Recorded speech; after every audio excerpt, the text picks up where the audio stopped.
Un cordial saludo, mi nombre es Juan Castañeda y el día de hoy vamos a continuar con este curso estudiando un tópico muy importante que es relativo al Estado como sujeto del derecho internacional. Para esto tenemos que precisar algunas cuestiones bien interesantes como son los siguientes, ¿no? El Estado de por sí como una figura abstracta, una figura del cual es un ente que a lo largo de la historia, de la literatura, de la ciencia política, como también el marco del derecho, se ha ido recreando, construyendo conceptualmente desde Hobbes, por ejemplo, Rousseau y entre otros autores, de la cual nos van a colocar una idea muy interesante como es esta creación, ¿no? Una suerte de que el Estado aparece como una idea de necesidad frente a los miedos colectivos e individuales, ¿no? Específicamente una idea, por ejemplo, como de Thomas Hobbes, el cual refiere la construcción de famoso Leviatán, se construye bajo la idea de asegurar, ¿no? De colocar algún tipo de orden en aquellos miedos, sentimientos de perder una cuestión de el tema de la propiedad privada, en el tema de respeto de las libertades. ¿Quién podría ser ese ente mayor para garantizar y colocar las reglas? Y es así como es que a través de ese miedo sediente, ceder, se construye la idea de Estado, ¿no?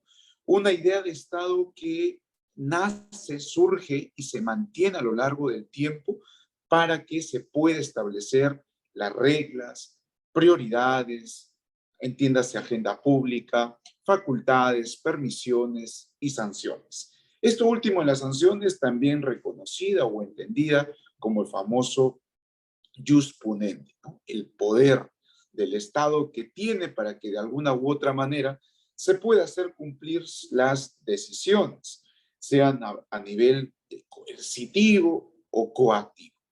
Esta idea preliminar que acabo de mencionar nos va a permitir situar en lo siguiente.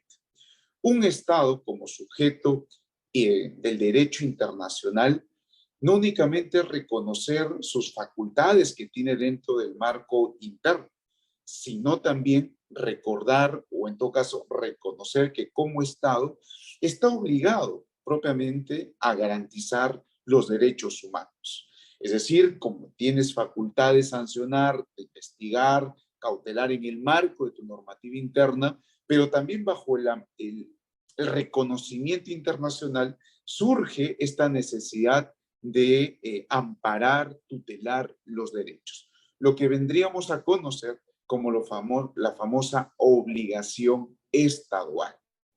La obligación estadual que surge necesariamente desde el artículo 1.1 de la Convención Americana de Derechos Humanos, y es esta situación, esta institución de la obligación estadual que va a generar mayores niveles por cada estado en su responsabilidad frente a las instituciones democráticas, frente a los ciudadanos, las poblaciones vulnerables, etcétera, etcétera.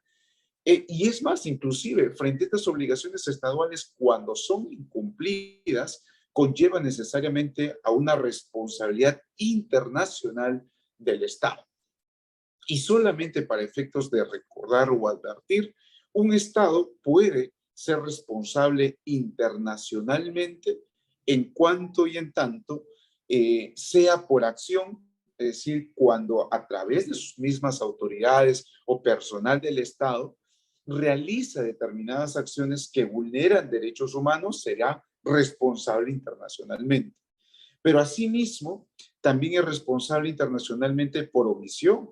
Es decir, cuando determinados funcionarios, personal, asume un determinado rol en el Estado, pero se omite o no realiza conforme a las funciones estipuladas, y esto conlleva la vulneración de derechos humanos, también será decretado responsable internacionalmente el Estado.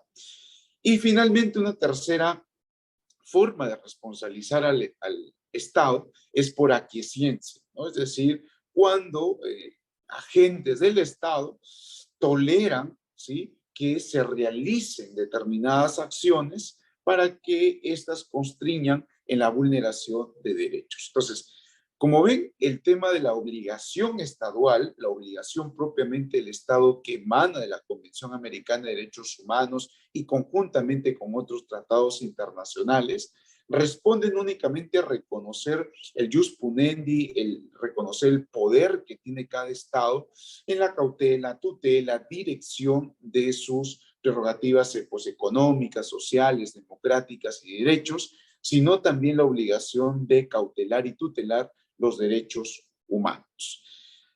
Sobre lo que tenga que ver con los elementos del Estado, esto refiere inicialmente a elementos característicos y particulares, como tendría que ser el territorio, la población y la soberanía, ¿no?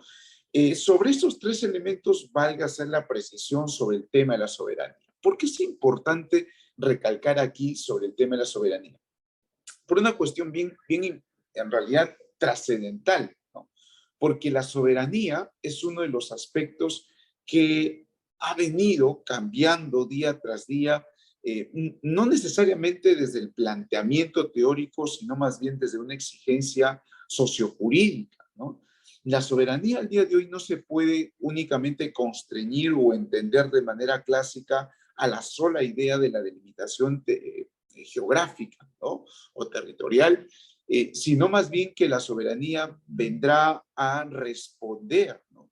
En sí a la dignidad del ser humano. Es decir, que la soberanía es traslativa, constitutiva, donde el ser humano se pueda trasladar, donde el ser humano se pueda desplazar y ésta se pueda garantizar sus derechos a lo largo y ancho de los diversos países de la cual la Convención Americana de Derechos Humanos tutela y protege. Es en ese sentido, por ejemplo, como Luigi Ferrajoli y entre otros autores, manifiestan que la soberanía responde a la dignidad del ser humano antes que a la idea territorial. Y esto ha permitido, en realidad, pronunciamientos interesantes en el marco de lo que tenga que ver con el tema de poblaciones vulnerables relativo al tema de migración, por ejemplo, ¿no? El respeto de los derechos humanos de las personas desplazadas, que han realizado un tema de migración, etcétera, etcétera, se tiene que garantizar a esta a razón de su propia dignidad e independientemente del grado de estadualidad territorial, ¿no?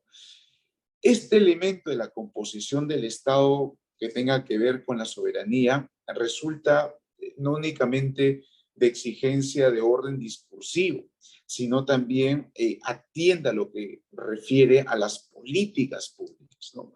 Cuán importante es advertir este asunto de que la toma de la decisión pública no es un asunto estrictamente procedimental, estrictamente ornamental para cumplir determinadas funciones en el Estado, sino la política pública toma y centra al ser humano como la parte medular para las acciones estatales. Y cómo no, para eso hay que tener la visión de que el ser humano responde a un orden de dignidad, un orden evolutivo y constitutivo. Finalmente, ¿hay alguna diferencia entre Estado y gobierno? Claro que sí. Mientras que el Estado tenemos una composición abstracta, general, y de la cual se instituyen varias situaciones e instituciones que ya la ciencia política nos otorga, el gobierno es de alguna otra manera ese campo de acción, el poder en acción, ¿no? Y del cual esto se ha manifestado a lo largo de los años, dependiendo de las situaciones democráticas, ¿no? Y sobre esto hay que hacer una apreciación crítica final de esta entrega, ¿no? El gobierno, hay una diferencia con lo que tenga que ver con gobernabilidad, claro que sí. La idea, o al menos el mundo ideal de un gobierno democrático es de que apunte en un desarrollo de la gobernabilidad del asunto público, ¿no? De la necesidad pública. Sin embargo, y lamentablemente, observamos que el gobierno se desentiende de este asunto de la gobernabilidad en el sentido de que no hay una continuidad de los aspectos positivos, ¿no? Sino todo lo contrario, hay una irrupción de un gobierno con otro y sencillamente para manifestar un determinado interés fijo de carácter político, ¿no? Entonces, ¿la idea cuál sería? de que las cosas buenas que se puedan realizar en un gobierno anterior se puedan continuar en una idea de gobernabilidad, porque se necesita en la democracia, se necesita en la cautela y tutela de los derechos. Espero que esta entrega sea sumamente valiosa para ustedes y de todas maneras a través de las fuentes de información y recepción de mensajes, estaré atento de sus consultas. Muchísimas gracias y será conmigo hasta otra oportunidad. Esto fue el Estado como sujeto del derecho internacional.